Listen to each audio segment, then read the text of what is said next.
Hello အားလုံးပဲမင်္ဂလာပါဒီနေ့မှာတော့ Premium Pro မှာ Free Frame Clone တစ်ခုကိုဘယ်လိုမြန်လုပ်လို့ရမလဲဆိုတာပြပြပေးသွားမှာဖြစ်ပါတယ်။ Okay ပထမအဦးဆုံးကျွန်တော်လုပ်ချင်တဲ့ဗီဒီယိုကိုတိုင်းတိုင်းလေးကိုဆွဲထည့်ထားလိုက်ပါ။ပြီးရင်အဲ့ဗီဒီယိုရဲ့ကျွန်တော်ဘယ်နောက်အရင်စပြီးတော့ free လုပ်ချင်တာလဲလုပ်ချင်တဲ့နေရာကိုဒီ line လေးနဲ့ရွေးပေးရမှာဖြစ်ပါတယ်။ ဒီပထမအဦးဆုံးကျွန်တော်ဒီနေရာလေးကိုစပြီးရွေးလိုက်ပါမယ်။ပြီးရင်တော့ကျွန်တော်တို့ဒီအောက်မှာ camera button လေးရှိရပါတော့။ဒါတို့ camera button လေးကဒီနေရာမှာပေါ်မနေဘူးဆိုရင်ဒီပေါင်းလေးကိုနှိပ်ပါ။ပြီးရင် camera button လေးကိုဆွဲပြီးတော့ဒီနေရာလေးကိုဆွဲထည့်ပြီးရင်ပြီး OK ကိုနှိပ်လိုက်ရင်ရပြီပဲဖြစ်ပါတယ်။ကိုကျွန်တော် camera button လေးကိုနှိပ်လိုက်မယ်။အဲ့လိုနှိပ်လိုက်ပြီဆိုရင်တော့ကျွန်တော်ဒီမှာ export frame ဆိုပြီးပေါ်လာပါတယ်။လိမ့်မှာတော့ကိုပေးချင်တာပေးလို့ရပါတယ်။ကိုကျွန်တော်ကတော့11လိုပဲအရင်ပေးလိုက်ပါမယ်။ပြီးရင် format မှာတော့ PNG ကိုရွေးပေးရမှာပဲဖြစ်ပါတယ်။တကယ်လို့တခြားအရာတွေဖြစ်နေရင် PNG ကိုရွေးပေးလိုက်ပါ။ပြီးရင် import into project ဆိုတာရှိပါတယ်။အဲ့ဒါလေးအမှန်ချင်းမပေါ်နေဘူးဆိုရင်အမှန်ချင်းလေးနှိပ်ပေးလိုက်ပါ။ပြီးရင် OK ကိုနှိပ်ပေးလိုက်ပါ။ပြီးရင်ကျွန်တော်ကဒီ project ထဲမှာ 11.png ဆိုတာပေါ်လာပါပြီ။အဲ့ဒါလေးကိုကျွန်တော်ဒီနေရာလေးကိုဆွဲထည့်ရမှာဖြစ်ပါတယ်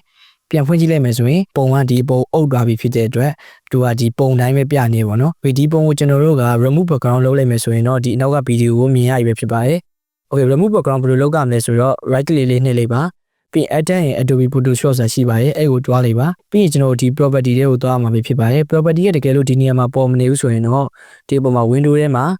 ပြီးရင် property ဆိုတဲ့အရာလေးကိုဒီဘက်ပြီးမှအမှန်ကြီးလေးပေါ်အောင်နှိပ်ပြီးထားမှာပဲဖြစ်ပါတယ်။ပြီး property ရဲ့ဒီအောက်မှာ quick action ဆိုတာရှိပါတယ်။အဲ့ quick action မှာ remove background ဆိုတာလေးကိုနှိပ်ပေးရမှာပဲဖြစ်ပါတယ်။ဒါဆိုရင်တော့ဒီပုံက remove background ဖြစ်သွားပြီပဲဖြစ်ပါတယ်။ပြီးရင် keyboard ပေါ်က Control S ကိုနှိပ်ပြီးတော့ save ပေးရမှာပဲဖြစ်ပါတယ်။ပြီးရင် primary pro ကိုကျွန်တော်ပြန်သွားကြည့်မယ်ဆိုရင်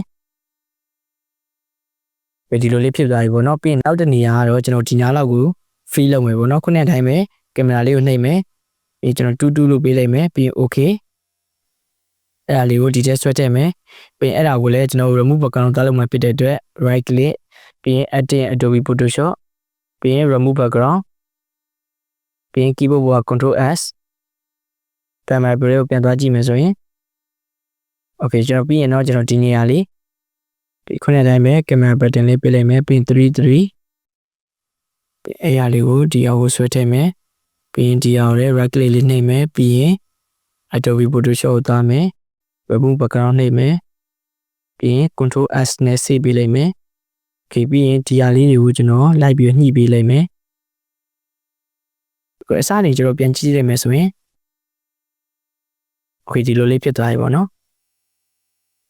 Free frame clone တစ်ခုကိုလွယ်လွယ်ကူကူလုပ်တတ်သွားမယ်လို့မျှော်လင့်ပါတယ်။မိတ်ဆွေတို့အတွက်လည်းအထောက်အကူဖြစ်မယ်လို့မျှော်လင့်ပါတယ်။ Okay ပါအားလုံးကျေးဇူးတင်ပါတယ်။နောက်ဗီဒီယိုတွေမှာပြန်တွေ့ကြပါမယ်။